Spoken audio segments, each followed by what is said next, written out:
buenas tardes. Sean todos y todas bienvenidos a este ciclo de conferencias sobre derecho de las familias. Este ciclo de conferencias, como ya hemos dicho anteriormente, algunos que seguramente han participado en otras charlas, se ha organizado en el marco de la maestría en Derecho de las Familias, Infancia y Adolescencia, que dará inicio en enero del próximo año. Y bueno, este ciclo de conferencias pues forma parte de este programa que se está auspiciando y que estamos ofertando a la comunidad jurídica de Nicaragua. En este momento le damos la bienvenida a la doctora Eleonora Lam, quien va a tener a su cargo hoy un tema relacionado con bioética y derecho, en particular sobre maternidad subrogada o gestación por sustitución. Y bueno, en breve voy a presentar a la doctora Eleonora Lam. Antes de ello, comentarles a los participantes qué metodología vamos a seguir. En primer lugar, la doctora va a realizar una exposición. Al terminar esa exposición habrá un espacio para preguntas e intervenciones del público que la doctora irá aclarando. Y bueno, pues esa será la manera en que nos vamos a conducir. Por lo tanto, las preguntas que tengan que formular, ahí hay un chat para que las puedan escribir, o si quieren intervenir, pues lo expresan y le daríamos la palabra al culminar la presentación. Doctora Eleonora, muchísimo gusto tenerla por acá. Ya le decía yo que es un gusto enorme tenerla por Nicaragua. La doctora Eleonora Lam es de esas juristas que en América Latina, digo yo, no requiere de mucha presentación porque su obra habla por sí. No obstante, he tomado unas breves notas de su currículum, que es prolífero, ¿verdad? Pero he tomado unas notas para poder presentarle al público a la doctora Eleonora Lam.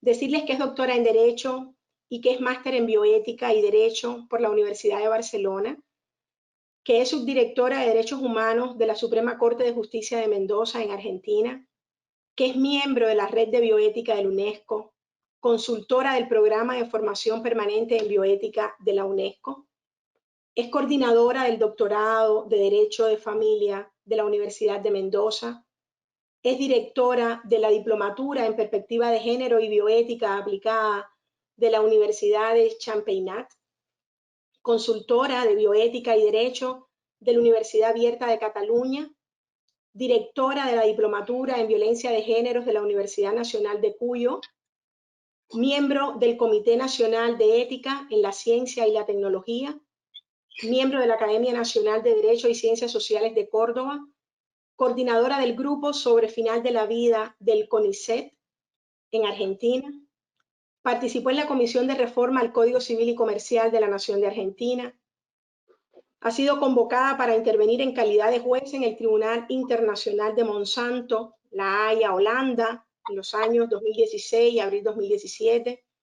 Es experta invitada a participar en el Comité de Revisión y Actualización de los Principios de Yakarta, Ginebra, Suiza, consultora de Naciones Unidas, de la OIT en materia de discapacidad. Además, es autora de 4 libros, más de 140 artículos en libros y revistas científicas en diferentes países, en Francia, Reino Unido, España, Colombia, Brasil, Uruguay e Italia. Es también participante en proyectos de investigación a nivel europeo y seminarios, congresos, cursos y en eventos de difusión científica. Tendremos el gusto de que la doctora Eleonora Lam nos acompañe en la maestría en Derecho de las Familias en la asignatura sobre bioética y derecho. Sin más preámbulo, quede en el uso de la palabra y nuevamente muchísimas gracias por este aporte al gremio jurídico de Nicaragua.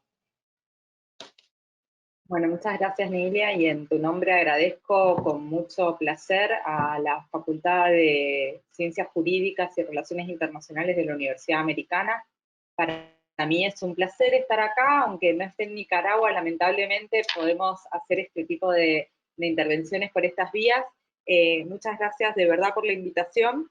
Y bueno, Nilia me hizo la propuesta de hablar en esta maestría sobre cuestiones de bioética, y bueno, y vamos a hablar de muchas cuestiones de bioética en esta maestría, empezando por comienzo de la existencia de la persona, embriones in vitro, aborto, eutanasia, final de la vida, dignidad de la persona, manejo del propio cuerpo, decisiones en las relaciones médico-paciente, autonomía progresiva de niños, niñas y adolescentes, cuestiones que tienen que ver con identidad de género, todo lo que tiene que ver con técnicas de reproducción humana asistida. Es decir, vamos a ver y vamos a tratar de hacer una clase lo más amplia posible. Me parece que voy a necesitar más o menos unas 20 horas, Nelia, te lo voy diciendo, para que lo tengas en cuenta, porque la idea es abarcar todos los temas bioéticos que hoy nos están de alguna manera afrontando, incluso el tema de vacunas y COVID y etcétera. Sin embargo, para el día de hoy elegí un tema muy concreto porque me pareció que era mejor hablar de un tema concreto que hablar de muchos temas muy poquito. Entonces, elegí la gestación por sustitución y a ver cómo podemos hacer para tener desde esta figura una mirada desde el género. Yo voy a empezar a pasar, no sé si... ahí está. Yo voy a usar primero una frase de Mencken que dice: para cada problema complejo existe una respuesta que es simple, pura y equivocada. La gestación por sustitución es un problema muy complejo, entonces cualquier respuesta que querramos dar de manera simple va a ser una respuesta equivocada. Entonces tenemos que, evidentemente, ponernos a pensar sobre la figura reconociendo su complejidad. Y yo, por otro lado, aclaro que yo les llamo gestación por sustitución y no maternidad subrogada, porque acá no se subroga la maternidad, tampoco le llamamos alquiler de vientres porque es un eufemismo, es una forma peyorativa de llamarla. Como dice Judith Butler, hacemos cosas con palabras, producimos efectos con el lenguaje y hacemos cosas al lenguaje, pero también el lenguaje es aquello que hacemos. Y precisamente hablar de gestación por sustitución correctamente o nombrarla correctamente es porque esto es lo que consideramos de la figura, que alguien gesta para otra persona cuando esa persona o esa pareja no puede hacerlo. Esta es una figura muy popular, cada vez existen más noticias en la prensa, no sé si en Nicaragua es tan popular como en Argentina, pero en Argentina tenemos más o menos una noticia por día y yo les diría que varias noticias por semana sobre esta figura que acapara mucha prensa porque es de alguna manera muy atractiva para los medios de prensa. Entonces tenemos distintos titulares, el fallo judicial autoriza el primer caso de alquiler de vientre y tenemos distintos titulares en la prensa diaria. Ahora, lo cierto es que en el derecho comparado, la gestación por sustitución está dividido en tres situaciones. Países que la prohíben, como Francia, Suiza, Alemania, España, etcétera. Países que la permiten, pero solamente de manera altruista, como es Australia, Holanda, Hong Kong, Gran Bretaña, etcétera, aunque Australia está pensando algunos cambios también, y países que le permiten la gestación por sustitución de manera amplia, es decir, incluso a cambio de una retribución económica, como es Rusia, Ucrania, Tailandia, que la tiene sin regular, pero se practica, India, que también la tiene sin regular, pero se practica, Camboya, Perú, por jurisprudencia también de alguna manera estaría en esta situación. Lo cierto es que en Argentina teníamos un anteproyecto de Código Civil y Comercial. Ustedes bien saben que Argentina tiene un Código Civil y Comercial nuevo, y en ese anteproyecto, en lo que se presentó para que apruebe el Congreso, tenía un artículo que preveía la gestación por sustitución. Sin embargo, este artículo fue producto de negociaciones políticas y finalmente no se sancionó. Es decir, hoy en Argentina tenemos un vacío legal, no tenemos ley que regule la gestación por sustitución, pero tenemos más de 50 sentencias judiciales con sentencias favorables de gestación por sustitución que resuelven las situaciones. Les digo más de 50 porque no sabemos exactamente el número. Solo en mi provincia en este momento tenemos más de 10 casos pendientes ante la justicia. Entonces, ¿cuáles son las estrategias que se usan? Las estrategias judiciales. Luego del nacimiento, producir la impugnación de la maternidad por no ser la gestante la persona que aporte el óvulo, o hacer una medida autosatisfactiva o una acción declarativa de certeza, o impedir la inscripción, o pedir la rectificación de la partida. Todas estas medidas son bastante violatorias de derecho porque la persona que nace tiene una afiliación que luego debe ser modificada y hasta tanto esto se haga, cualquiera sean las medidas que se adopte, en definitiva implica una conculcación de derechos y sobre todo el derecho a la identidad y el derecho a acceder al derecho a estar inmediatamente inscripto. Entonces, a veces se hace durante el embarazo, que es un poco coercitivo, porque la jueza o el juez se encuentra directamente con un embarazo en curso, en el que hay una persona que está embarazada pero no quiere el bebé que está gestando, o previo a la transferencia del embrión, es decir, antes de que se produzca la transferencia del embrión en el útero de la persona, se hace un proceso para solicitar autorización judicial previa, que esta es últimamente la medida más utilizada. Al principio se utilizaba la primera, ahora lo que se hace es, antes de provocar cualquier cosa, solicitar una autorización o solicitar la homologación de convenio por parte del Poder Judicial. Lo cierto es que tenemos un estudio, una investigación que se llevó a cabo, cuya fuente es la tesis de Federico Nótrica. Tenemos que hay 35 casos que comprometen a proyectos biparentales, un caso compromete a un proyecto monoparental, que es una mujer sin pareja, 26 casos comprometen a parejas casadas, 9 a parejas de convivencia y una persona sin pareja, 29 casos comprometen a parejas heterosexuales, 6 a parejas del mismo género y 1 a una persona sin pareja. De las personas que intervienen, el 42% es una persona familiar, el 30% es conocido y el 28% es una amiga. Si uno junta los parientes con las amigas, entonces el 70% de los casos se supone que no hay remuneración detrás porque ha sido un pariente o ha sido una amiga. En el 30% se ignora si ha habido una retribución a la gestante por detrás. La norma que se cuestiona en Argentina entonces hoy es la misma que se cuestiona en Nicaragua. Todas tenemos una norma que viene desde el derecho romano que se dice madre siempre cierta es, porque madre es la que pare. Acá, a pesar de que el Código Civil y Comercial fue modificado, sigue diciendo que los nacidos por técnicas de reproducción asistida son hijos de quien da a luz en sentido amplio, en el sentido en que puede ser tanto una mujer como un varón, por nuestra ley de identidad de género, pero en definitiva la filiación se sigue determinando por el parto. Lo cierto es que ahora tenemos distintos casos ante la Corte Suprema de Justicia de la Nación de Argentina, que es lo que nos cuestionamos en estos momentos que dirá. El caso es una pareja homosexual que está unida, no está casada, que son H y C, tienen una hija nacida por gestación por sustitución en Florida, que es hija de H, y con la partida que dice que es hija de H. Recurren luego a la gestación por sustitución en Argentina, de la que nacen mellizos, en abril del 2016, con material genético de C, y en este caso la gestante es una amiga del colegio de la hermana de C, y paralelamente recurren a otra gestante de la cual nace B en enero de 2017 con material genético de H. Entonces, ¿qué hacen?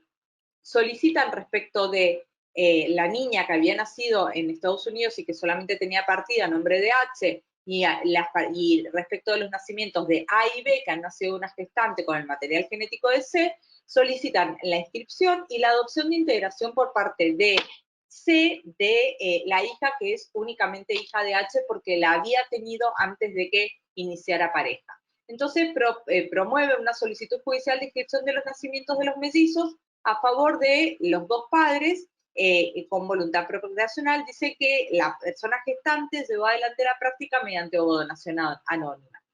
La sentencia de primera instancia hace lugar, declara inconstitucional el artículo 562. Por un lado otorga la adopción de integración y luego además dice de la inscripción igualitaria de los niños. A esta medida apela el defensor de menores con algunos argumentos que son bastante interesantes. Dice que la gestación por sustitución está prohibida según una parte de la doctrina. Lo cierto es que esto no es así. Todo lo que no está prohibido está permitido y como no está regulada, está prevista, es posible su realización. Que A y B sufrirían un agravio del derecho a la identidad al privárseles de todo dato referido a la maternidad en los términos previstos por el 562, que la única alternativa posible en los casos de GS consumados es inscribir a los nacimientos tal como establece el 562, es decir, con la maternidad de la persona que ha gestado, que la inscripción registral de copaternidad igualitaria desvaloriza la etapa de vida prenatal de la persona humana al punto de invisibilizarla. Lo cierto es que jurídicamente la persona es a partir del nacimiento, entonces no hay vida prenatal en el sentido de que se valorice algún tipo de situación, y que la pretensión de A y B no sean inscritos mediante la adopción por integración genera un quiebre del principio de igualdad, como si no fuera lo mismo los efectos que producen todas las filiaciones, cuando en Argentina cualquiera sea la filiación, todas producen los mismos efectos. El hecho de que uno sea por adopción y el otro sea por gestación por sustitución no varía en cuanto a los efectos. La sentencia de la Sala H revoca la decisión de primera instancia y ordena la inscripción a favor de la gestante de manera concomitante y dispuso ordenar la adopción de integración. Esto fue apelado y el recurso está ante la Corte Suprema de Justicia de la Nación, como les decía yo, y es interesante conocer los argumentos que dice la persona gestante en este recurso. Dice que la adopción por integración viola su derecho a la identidad, el de sus hijos y el de los mellizos, que ella no es madre de los niños ni desde el punto de vista jurídico ni del afectivo, que fue gestante de ellos pero no tuvo voluntad procreacional, y que sus hijos no son sus hermanos, que no prestó conformidad a ninguna adopción ni podría prestarle porque no es pareja de C, que el reconocimiento jurídico de que se trata de una adopción de integración implica asumir que ella es madre con la fuerza jurídica y psicosocial que eso significa y que tal situación implicaría, instaurar abiertamente una mentira, que la solución adoptada implica que los niños podrían eventualmente pedir la revocación de la adopción y hacer renacer la supuesta relación filial con ella. Con esto, lo que tenemos es un dictamen de procuración de junio del año pasado, en el cual el procurador ante la Suprema Corte de Justicia de la Nación dice que lo que ha pasado es que la Cámara ha alterado infundadamente el objeto de la pretensión. Acá lo que se pretendía es una inscripción por gestación por sustitución y en ningún momento en la petición se dice nada de la adopción de integración. Entonces, haber apelado a la figura de la adopción de integración entiende el dictamen que la Cámara se expidió sobre una petición no formulada en exceso de jurisdicción y transgrediendo el principio de congruencia. Veremos entonces qué resuelve la Corte Suprema de Justicia de la Nación. Lo cierto es que en el caso de Vigo tenemos otra situación porque también se declara en primer lugar la inconstitucionalidad del artículo 562, se ordena inscribir el niño a nombre de los dos copadres y libra oficio. Sin embargo, también el caso es apelado y la Sala H lo revoca, confirma la sentencia, sin embargo, es nuevamente apelado por el Ministerio Público Fiscal y el caso se encuentra también ante la Corte Suprema de Justicia de la Nación con otro recurso extraordinario federal. A mí lo que me interesa es que también en este caso tenemos un dictamen de procuración que es mucho más novedoso porque es de agosto de este año y aclara este dictamen de procuración que se trata de una técnica que no está prohibida por nuestro ordenamiento jurídico y por lo tanto está permitida por lo que así lo demandan los derechos constitucionales. Y habla también de la perspectiva de género, de esto de que el rechazo del emplazamiento filial solicitado implicaría forzar a la mujer gestante a asumir la maternidad y la consiguiente responsabilidad parental, pese a que no hizo aporte genético alguno y que carece de la voluntad de ser madre, vulnerando su autonomía personal. Con ello, se haría prevalecer el hecho de la gestación por encima de la voluntad negativa de la mujer gestante expresada de manera indubitable a lo largo del proceso judicial. Veremos que termina resolviendo la Corte Suprema de Justicia de la Nación, ha exhortado también la Procuración al Congreso a que definitivamente sancione una ley que regule la práctica para dejar de poner a las personas en estas situaciones de problemáticas, digamos, de tener que recurrir a la judicialización. Acá lo que sucede también es que las personas se van fuera del país a recurrir a la gestación por sustitución internacional y tenemos dos tipos de situaciones según el lugar donde acuden, es ius soli o es ius sanguinis. Entonces,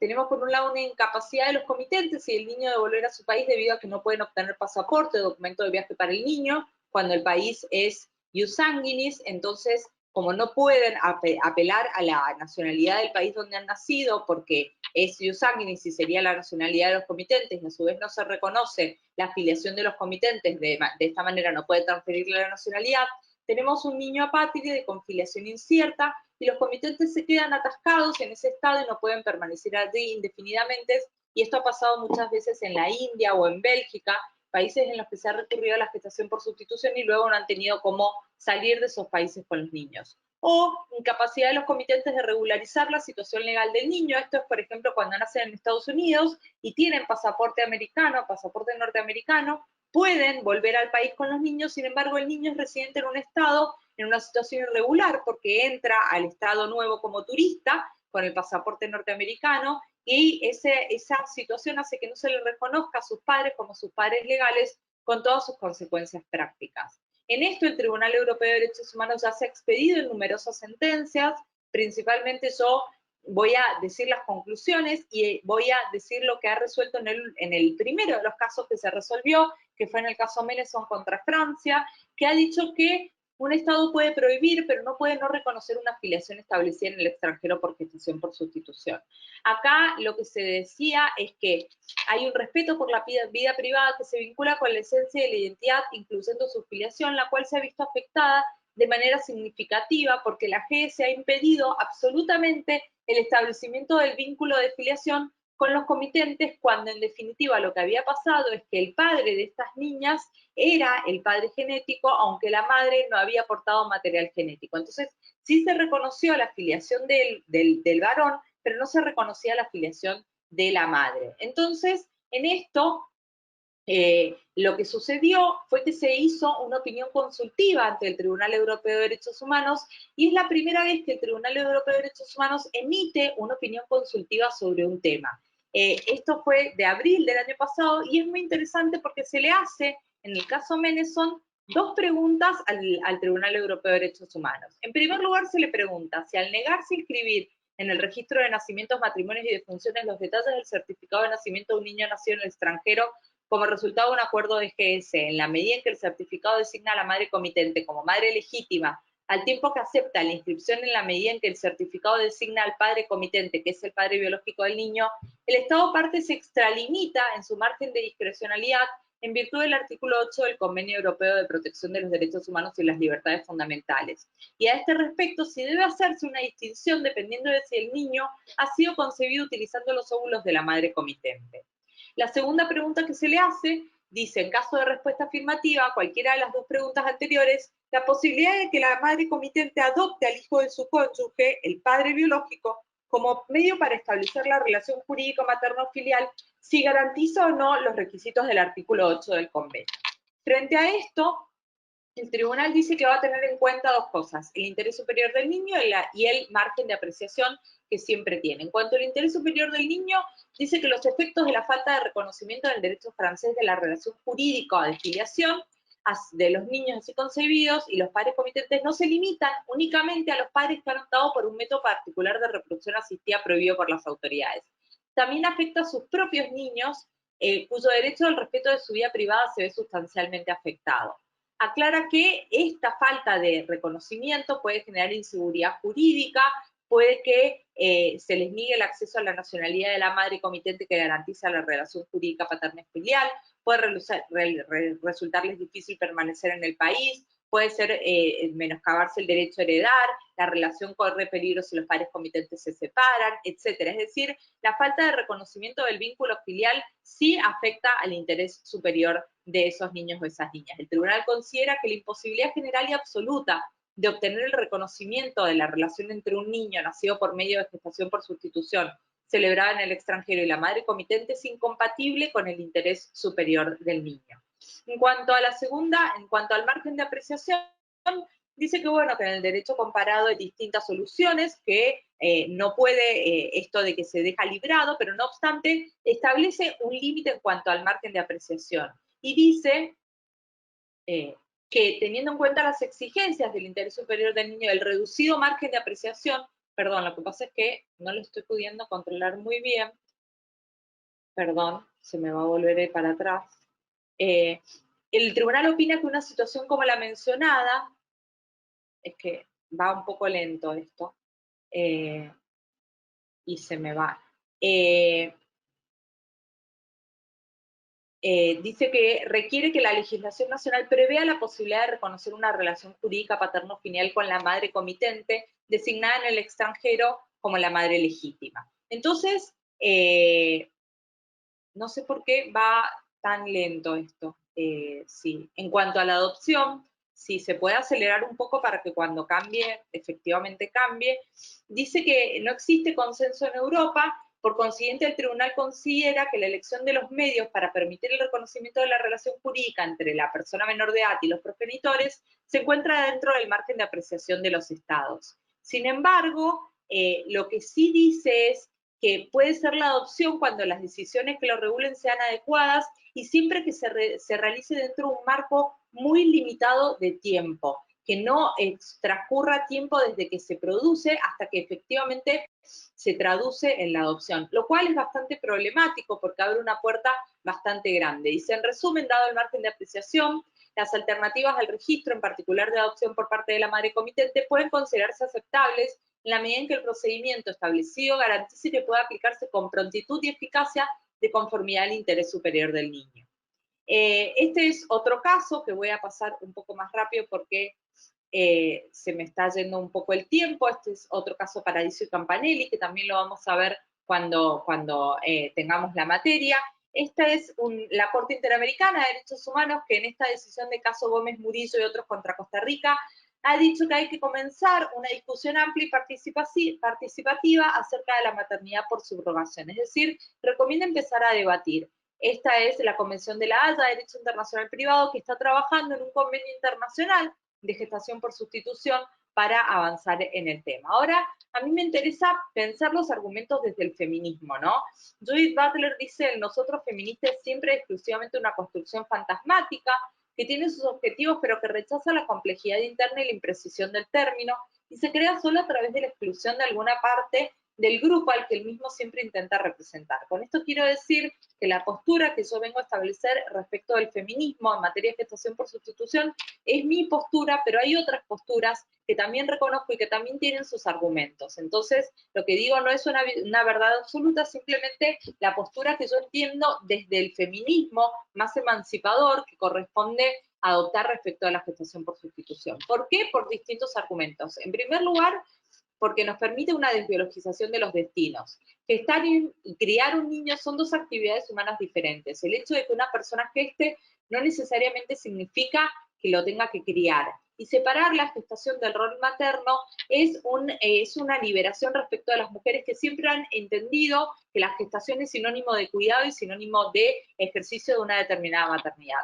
Entonces, no regular o considerar ineficaces los acuerdos de gestación por sustitución contribuye a reforzar la inevitabilidad del supuesto destino biológico de las mujeres, esto de que hemos nacido para ser madres, hemos nacido para gestar y hemos nacido para criar. Esto también nos libera cultural y económicamente en relación con el argumento anterior, quien da luz no es necesariamente madre, incluso puede ser que no haya ninguna madre, sino que quien haya sea un solo padre o haya dos padres. Y esto produce una ruptura con la lógica heteronormativa que nos permite afianzar que las mujeres no estamos naturalmente dedicadas o preparadas para el trabajo de cuidado, como tantas veces se ha sostenido respecto de nuestra posición. Entonces, también nos permite una desmitificación del romanticismo de la gestación. La gestación por sustitución nos implica, de alguna manera, quitarle un romanticismo al gestar. Todas las personas entienden que no todas las personas viven la gestación por la gestación con la misma impronta. Hay personas que aman estar embarazadas, hay personas que no les gusta estar embarazadas, hay personas que viven el embarazo con mucha dedicación, hay personas que viven el embarazo con mucho... lo cierto es que las experiencias respecto a los embarazos son únicas, dependen de cada persona, y este romanticismo en torno a la gestación también tiene que ver con un énfasis para sostener el rol materno y sus consecuencias. La gestación por sustitución implica abordar la gestación como un proceso desprendido de todos esos mitos románticos que rodean a la gestación y que independientemente de la vivencia personal de cada mujer o persona, aparecen como construcciones controladoras de los cuerpos de las mujeres. Este romanticismo en torno a la gestación también de alguna manera es una forma de controlar los cuerpos de las mujeres. La gestación por sustitución también se presenta como ampliatoria de los tipos familiares o de los modelos de familia. La gestación por sustitución permite tener hijos genéticamente propios, pero sin que ello importe empoderar el vínculo genético, es decir, como sosteníamos cuando hablábamos de la opinión consultiva del Tribunal Europeo de Derechos Humanos, acá lo que importa es la voluntad procreacional. Entonces la gestación por sustitución genera una desbiologización de las relaciones que quita importancia a lo genético. Acá no importa quién aporta el material genético, aunque uno de los comitentes en general aporta material genético y está bien que así se haga, por lo menos al principio, hasta tanto se agarre de alguna manera un poco de cancha en el asunto, lo cierto es que desbiologiza esto de que la filiación va por la sangre, o va por lo genético, o va por lo biológico. La filiación es una cuestión de socioafectividad, y la gestación por sustitución tiene mucho que ver en eso, porque muchas veces en las parejas que recurren a la gestación por sustitución, hay uno de ellas, de las personas que integran esa pareja, o una de las personas que integran esa pareja, que no puede aportar material genético, y no obstante eso, sigue siendo madre o padre. Además, se presenta como un ejercicio de la libertad reproductiva. Se considera que si una mujer tiene derecho a controlar su cuerpo en razón de la libertad reproductiva, tales como puede ser abortar, controlar el número de espaciamiento de los hijos, ¿por qué negarle a elegir actuar como persona gestante? Limitar las decisiones de las mujeres respecto a la gestación por sustitución implica limitar las opciones que ya han sido garantizadas por ley a las mujeres. Ya tenemos muchos pasos dados, entonces lo cierto es que no debemos, por el ejercicio propio de las decisiones que toman las mujeres sobre el propio cuerpo, estas no deberían ser limitadas. Obviamente esto implica un respeto por la autonomía de las personas, entender que las personas pueden tomar decisiones autónomas, y en esto yo parto de la autonomía. Como mujer y como feminista, no puedo partir de suponer que las personas no están pudiendo decidir las decisiones que adoptan, o no están pudiendo tomar decisiones autónomas. Entender que la gestación siempre implica una explotación de la mujer es un reduccionismo paternalista que subestima a la mujer y a su capacidad de consentir. Las mujeres podemos tomar decisiones sobre nuestro propio cuerpo, y podemos decidir perfectamente ser gestantes, y entender que dentro de esa decisión de ser gestantes hay una explotación implica reducir a las personas a la posibilidad de poder decidir. Sostener que en una sociedad heteropatriarcal y neoliberal las mujeres no tienen capacidad de decidir libremente, sino que se ven forzadas a tomar decisiones por los condicionantes externos, es un argumento peligroso que ya se ha usado antes, y no siempre desde posturas feministas. Por ejemplo, antes de que las mujeres tuviéramos el derecho al voto, se decía que no deberíamos votar porque íbamos a votar en definitiva lo que nos digan que debíamos votar. Y esto era una forma de no permitirnos acceder al derecho al sufragio. Esto es un argumento que se usa en el recurso extraordinario federal, los argumentos que utiliza la gestante. Dice ella: nuestra realidad, sobre todo mi realidad como mujer gestante de los niños A y B, en nada se compara con épocas aberrantes de nuestra humanidad. Por el contrario, referirse a quien suscribe, es decir, a ella como la persona más débil, que se somete a los derechos de quienes son más fuertes desde lo personal, lo social, lo económico, lo político, y relacionar esta situación fáctica con la esclavitud del siglo XVIII, del siglo XIII, tal como lo ha sostenido el defensor de menores, no es más que un atropello a la dignidad de quien suscribe. Ella está reivindicando su autonomía. Dice: el defensor no ha hecho más que enarbolar un discurso paternalista sobre mi persona, subestimando mi capacidad de consentir. Y también permite una visibilización del esfuerzo femenino. La gratuidad no es la vía idónea para proteger a las mujeres, pues llevaría a la práctica la clandestinidad. Seguirían existiendo promesas de pago por debajo, que como se harían en negro, se harían por debajo, las personas no tendrían forma de reclamar su cumplimiento. Y la agencia altruista además refuerza las normas de género, esto de que las mujeres seguimos haciendo determinados trabajos, como es las tareas de cuidado, sin visibilización y sin retribución, es decir, siempre en la esfera privada, nunca como un trabajo que deba ser remunerado. Respetar la capacidad de las mujeres implica necesariamente compensar el servicio que proveen, aunque debe establecer medidas para prevenir la explotación y asegurar el consentimiento informado de las personas gestantes. Además, la regulación se presenta como indispensable para proteger los derechos de la persona gestante, no demandar ningún comportamiento específico, como por ejemplo que no puede tomar alcohol, que no puede salir, que no puede moverse, que no puede esto. Cualquier cláusula que limite los derechos de las personas gestantes se entiende como una cláusula abusiva. Para paliar los efectos de las desigualdades, si entendemos que hay mujeres que no están en igualdad de condiciones, entonces necesitamos una regulación para paliar esas desigualdades y para evitar la clandestinidad, que nunca ha sido una aliada de los derechos de las mujeres. Entonces necesitamos elementos objetivos: un consentimiento libre e informado, plena capacidad, una sustitución gestacional, es decir, que la gestante no aporte sus gametos, que no lo haga más de 2 veces, que tenga un hijo previo propio a los efectos de que viva y haya vivido un proceso de gestación y parto con anticipación. se protege no permitiendo cláusulas que vulneren los derechos de las gestantes y para eso necesitamos una legislación. Y además también garantiza una afiliación, una identidad y un origen, garantiza una afiliación inmediata respecto de la persona que nace, una identidad respecto a la persona que nace y un derecho a acceder a su origen, porque si está finalmente regulado, entonces vamos a poder acceder a toda esta información y no vamos a estar escondiendo la forma en la que accedemos al derecho a formar una familia. Y esto hace al interés superior del niño. Por último, les dejo con una frase de Alejandro Nieto que dice: es fácil entender las cosas cuando se dejan a un lado los dogmas perturbadores, algo así como sucedió con los movimientos siderales, cuando se consiguió prescindir del dogma geocéntrico, inventado por una interpretación bíblica caprichosa que impidió entender lo que los ojos y la razón percibían.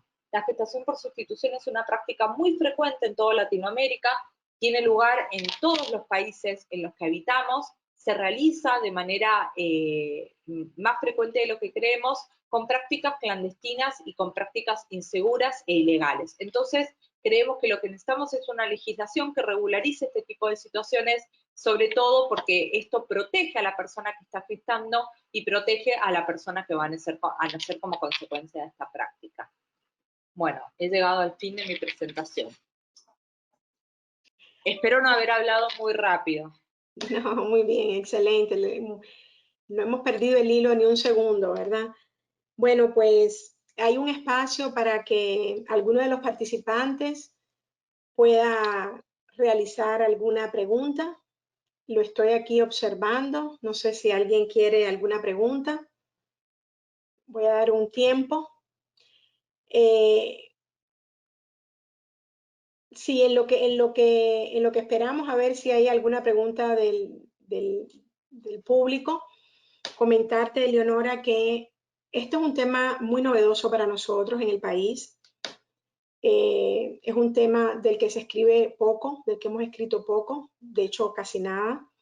Y también desde el punto de vista social, al menos que sea notoriamente conocido, también es un tema nuevo.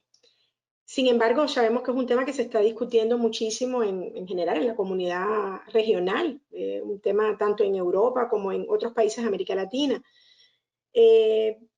A mí, en lo que hay alguien que seguramente no sé si irá a preguntar, creo que también por lo novedoso del tema y además una mirada muy fresca la que nos estás aportando, muy progresista, muy renovadora.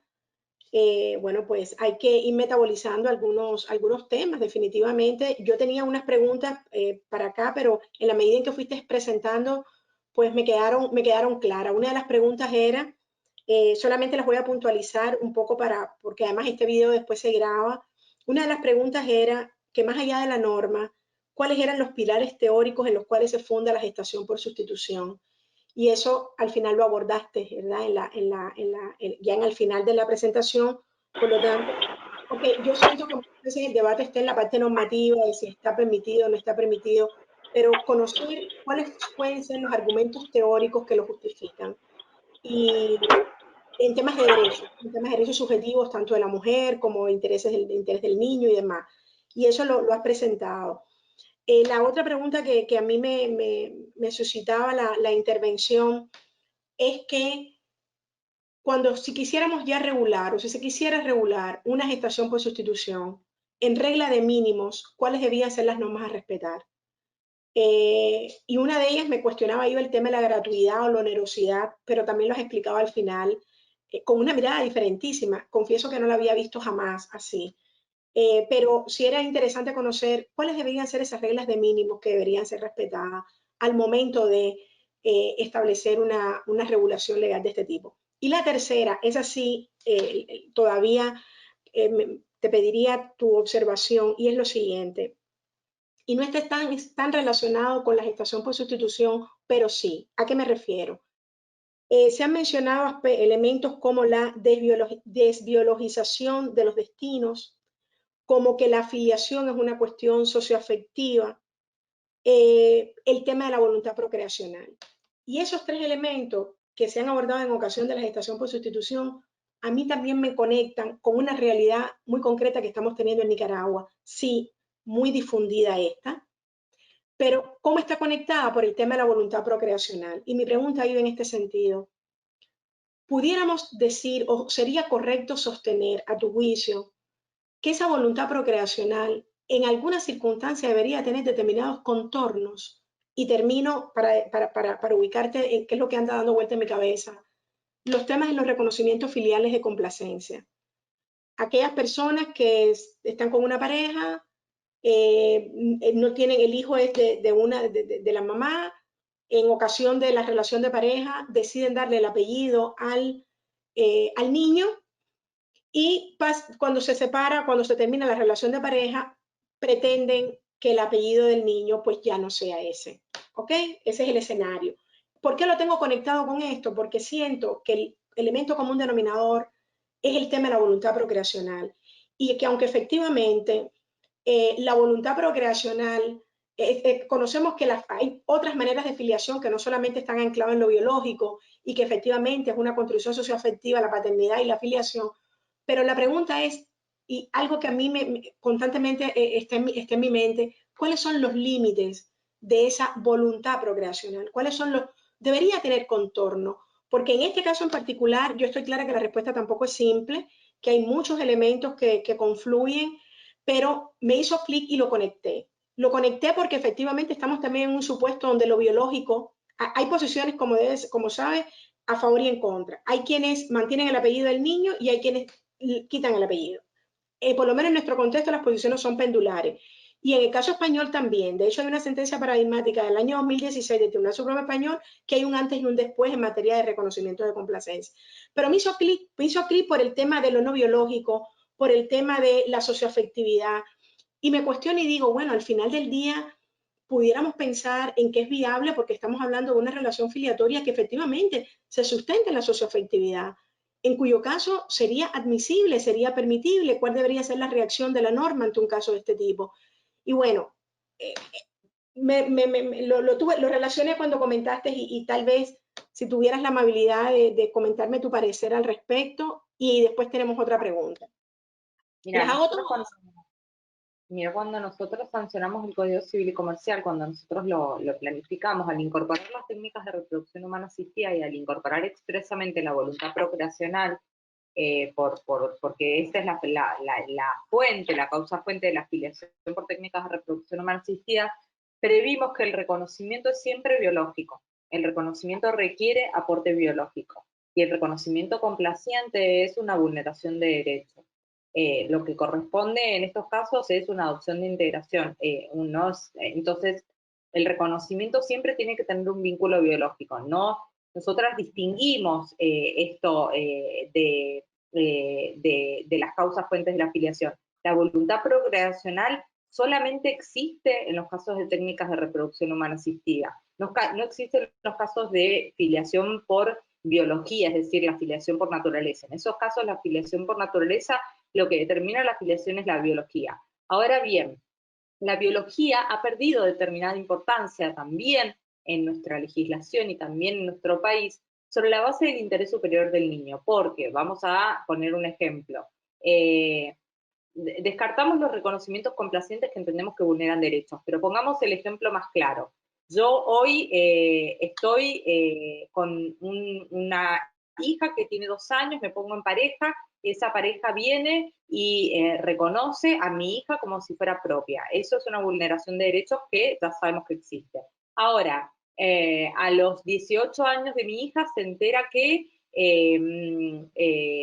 nada, que bueno, que de repente la relación se termina, entonces decide él mismo o esa misma persona impugnar ese reconocimiento. En el interés superior del niño, los tribunales lo que están haciendo es no hacer lugar porque no están descartando ese segundo vínculo filial, porque entienden que no importa si no es biológicamente propio. Supongamos que ha habido un engaño, ¿no? Supongamos que yo estoy casada con un varón y ese varón se presume su paternidad. Entonces, nace la niña, se le inscribe como hija del matrimonio y luego este marido mío se da cuenta cuando mi hija tiene 15 años que no es hija biológica de él y quiere impugnar esa paternidad.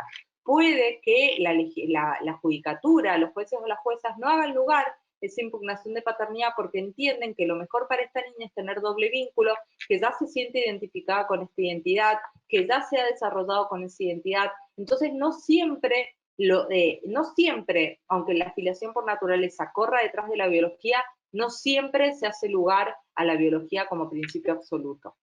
Así es. Así es, muchísimas gracias. Bueno, aquí hay una pregunta que dice, usted menciona una frase muy importante, todo lo que no esté prohibido puede ser permitido. Como abogados en Nicaragua, ¿cómo podemos proteger esos derechos de las familias homoparentales cuando no hay regulación que garantice esos derechos?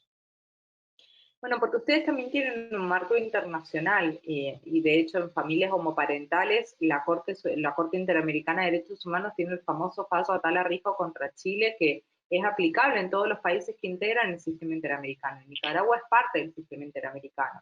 Entonces, me parece que tarde o temprano todos los países de Latinoamérica están pronunciándose a favor del matrimonio igualitario. Lo hizo Costa Rica, bueno, lo hizo Uruguay, Brasil, Argentina, Perú, Colombia. Entonces me parece que tarde o temprano esto va a llegar. Ahora, mientras tanto, me parece que lo que hay que hacer es apelar a la jurisprudencia de la Corte Interamericana de Derechos Humanos, que es vinculante para todos los países. Y en esta jurisprudencia, la Corte Interamericana ha dicho que todas las familias, cualquiera sea la conformación de esa familia, tienen los mismos derechos. Entonces, esta familia homoparental tiene los mismos derechos que una familia que no es homoparental, cualquiera sea el tipo de familia.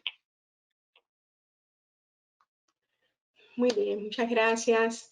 ¿Alguna otra pregunta, Gerardo? Tal vez me ayuda si hay algo que yo no estoy viendo. Yo no estoy viendo el chat, no sé ¿No dónde estás está. viendo? Bueno, yo por alguna causa lo estoy viendo, No sé pero por creo qué que yo no puedo ver al chat. esa era la... Giselle García desea habilitarse el micrófono. Bienvenida, Giselle.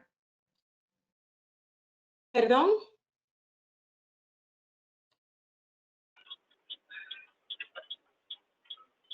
Hola. Hola. Buenas tardes. Buenas tardes. Muchas gracias. ¿Se puede escuchar? Se escucha muy bien, excelente. Solo le pediría que se identifique con su nombre porque no la logro ver.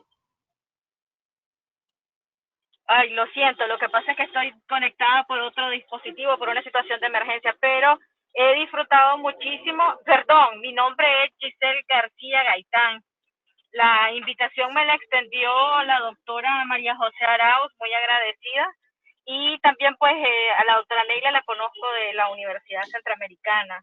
Muchas gracias por la invitación. He disfrutado muchísimo la ponencia de la doctora Eleonora. Realmente nunca me había sentido tan identificada con el tema, ¿verdad? Porque sí, soy de las mujeres feministas que creen que definitivamente tenemos el derecho a decidir. Realmente estoy muy emocionada con el tema, me lo he disfrutado completamente y mi pregunta iba en la misma dirección de la anterior, porque conozco de algunos casos de parejas homoparentales y que han decidido precisamente hacer una procreación asistida lo más cercano a Estados Unidos, pero la forma de regularlo acá en Nicaragua, pues lo que han hecho es asumir una filiación, una inscripción de su hijo como que ha sido producto de un nacimiento biológico normal, pues no asistido. Pero ¿qué podrían hacer estas parejas que puedan quedar estancadas también?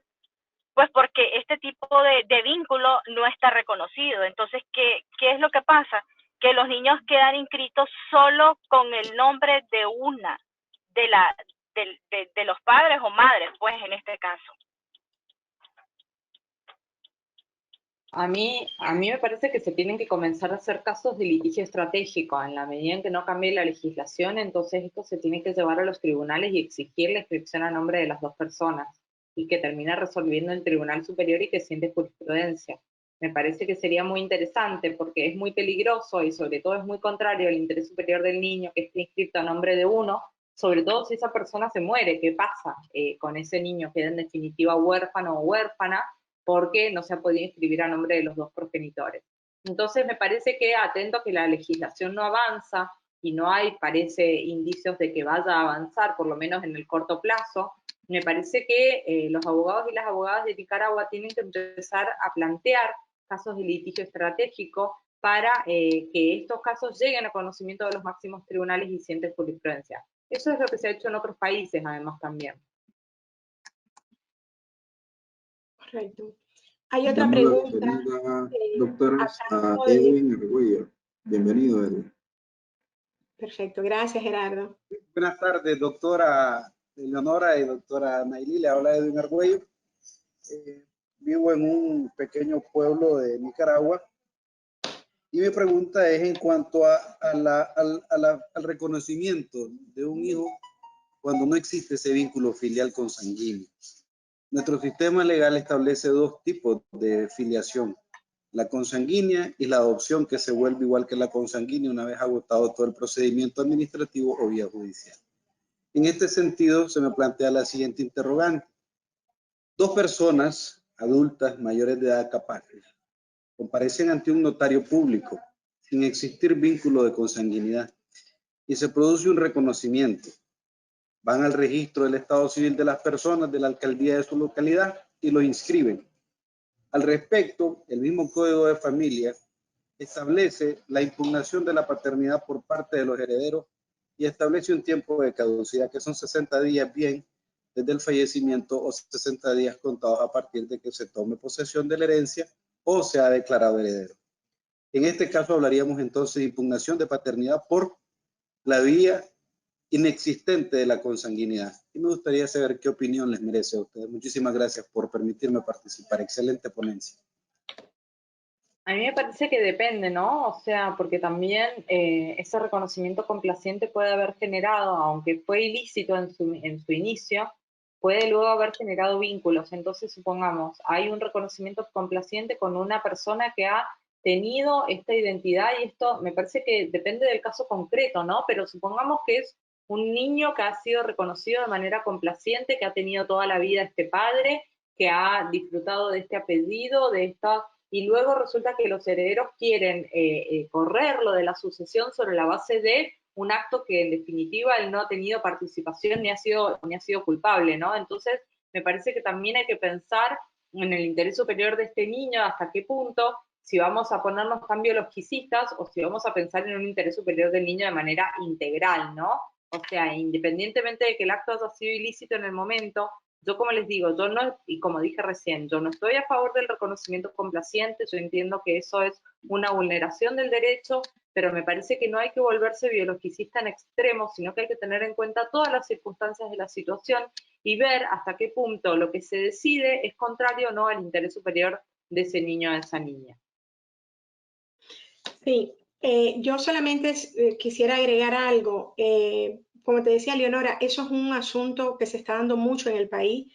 De hecho, hay una jueza que está trabajando su tesis doctoral sobre los temas de reconocimiento de complacencia y tiene datos interesantísimos de las posiciones encontradas a nivel de decisiones judiciales.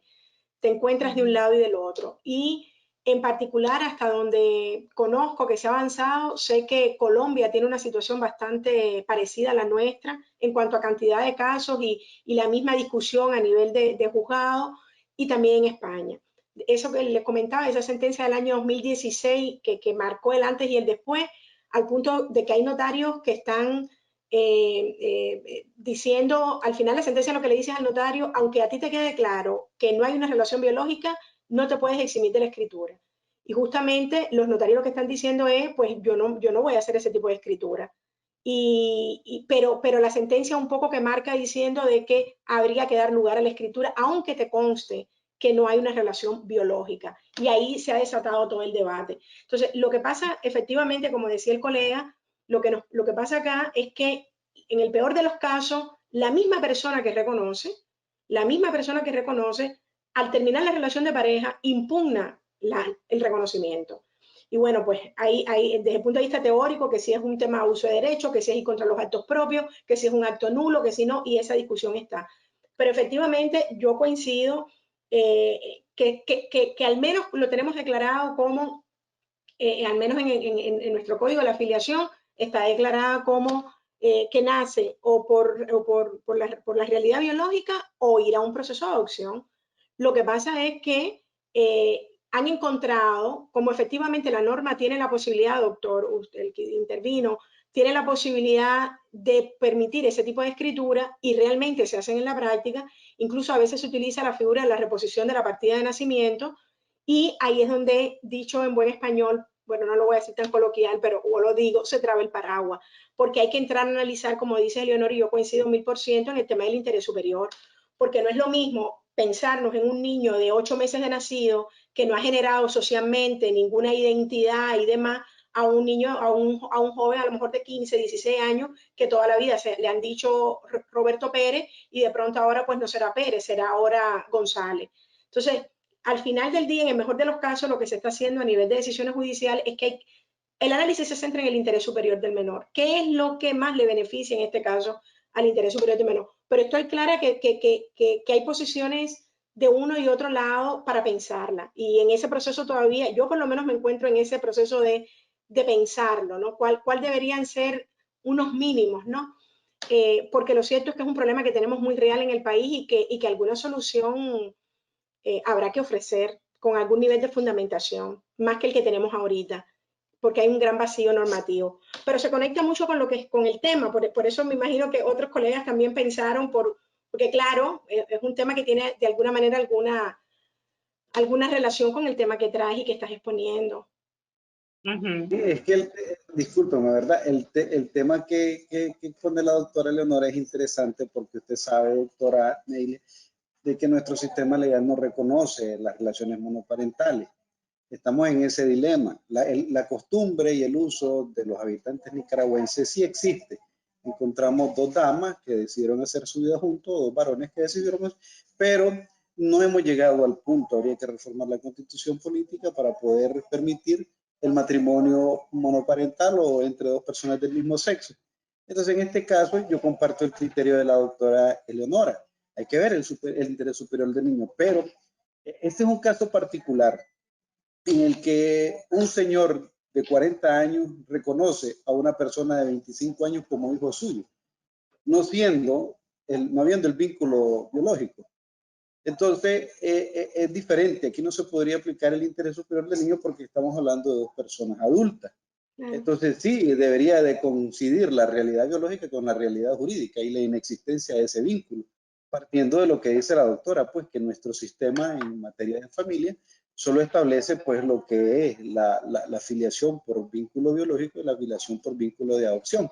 Ahora, yo estoy también totalmente de acuerdo en el sentido de que nuestro sistema acoge pues varias acepciones jurídicas, la española, la uruguaya, la chilena, en el sentido de que la sucesión debe de ser la transmisión del patrimonio entre personas del mismo, en el caso de que sea intestada, ¿verdad? En el caso de que sea intestada, porque el testamento, el testador elige a quién heredar su patrimonio. Pero en Nicaragua este COVID, porque hay que ver la perspectiva de las declaratorias de herederos y de las impugnaciones de paternidad desde vista del COVID. El COVID ha dejado muchas familias sin padres, sin hermanos, sin esposos, que no han tenido la oportunidad de comparecer ante un notario a realizar un testamento y disponer de su última voluntad. En este sentido, las impugnaciones se vienen dando porque hay dos criterios muy marcados, el de la doctora Baltoano y el del doctor Barberena. El doctor Barberena es de la opinión de que se debe establecer claramente la distinción y se debe demandar a quitar el apellido a las personas que no tienen el vínculo consanguíneo. Caso contrario a lo que opina la doctora Barberena, que ambos son jueces de familia de la ciudad de Managua. En muchas sentencias que yo he podido tener a mano, he leído los criterios totalmente diferentes de ambos jueces, pues porque los dos son jueces en materia de familia, en el complejo judicial Managua, el Distrito Central.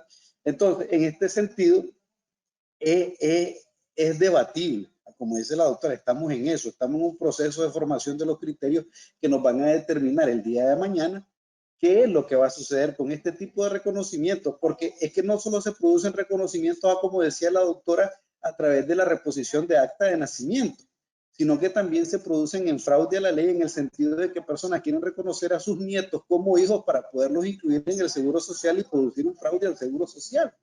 ¿Ya? Y si nos vamos al Código Civil, que un artículo que no ha sido reformado, que es el 580, dice que los reconocimientos, tanto como los actos matrimoniales, deben de inscribirse dentro de los 30 días. Y es una orden preceptiva que manda nuestro Código Sustantivo Civil que dice deberán. O sea, que es un término fatal dentro del cual se debe de cumplir la inscripción en el registro del Estado Civil de las personas de ese reconocimiento. Entonces, a mí me llama mucho y me interesa mucho y me encanta su ponencia porque a uno se le abre el sentido como abogado en la amplitud de los conocimientos y en la amplitud de criterios para ir desmenuzando, como decimos en buen nicaragüense, que probablemente pueda legislar la Asamblea Nacional al respecto, que puede pasar el día de mañana con las relaciones monoparentales y que una pareja del mismo sexo decidan adoptar un niño, de los muchos que hay en Nicaragua que han sido producto de una relación, de una violación, de un incesto, y que son temas que tienen que ver en un conjunto que no se pueden ver por separado. Porque la afiliación en Nicaragua tiene que ver con un montón, muchas madres solteras, muchas madres que son padre y madre, muchas madres que han encontrado el afecto y el amor y la comprensión y la comunión con una persona de su mismo sexo y que hay muchas.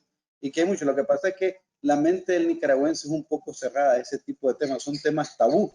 Pero como dice la doctora Eleonora, en Costa Rica ya se aprobó el matrimonio recientemente entre las personas del mismo sexo.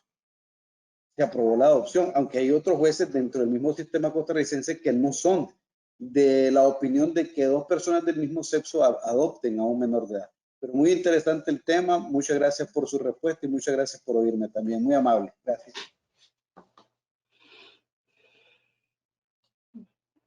Bueno, usted es Edwin Ubaldo, ¿verdad? Es para ver si no he dejado sin responder alguna pregunta. Porque había otra pregunta. Así es, doctora Nelia, excelente, así es. excelente, Sí, excelente. Ubaldo, sí. Muchísimas gracias. Gracias a usted. Es No. que había una pregunta escrita y no quería dejarla sin responder, pero es la misma. Bueno, no veo mayores preguntas. No sé, Leonora, si quieres hacer un comentario final. No, simplemente agradecerles la invitación. Esperamos que se sumen a la maestría, que vamos a debatir estos y otros temas más interesantes también. O sea, que se sumen, que nos volvamos a encontrar y bueno, y muchas gracias por la invitación. Bueno, agradecida también nosotros con tu participación. 1.000.000 de gracias a ti, Eleonora, y gracias a todos los presentes. Este video va a ser grabado y se va a estar compartiendo seguramente con todos los participantes para que lo puedan ver nuevamente. Muchas gracias. Bueno, buenas tardes. Hasta luego. Que estén bien.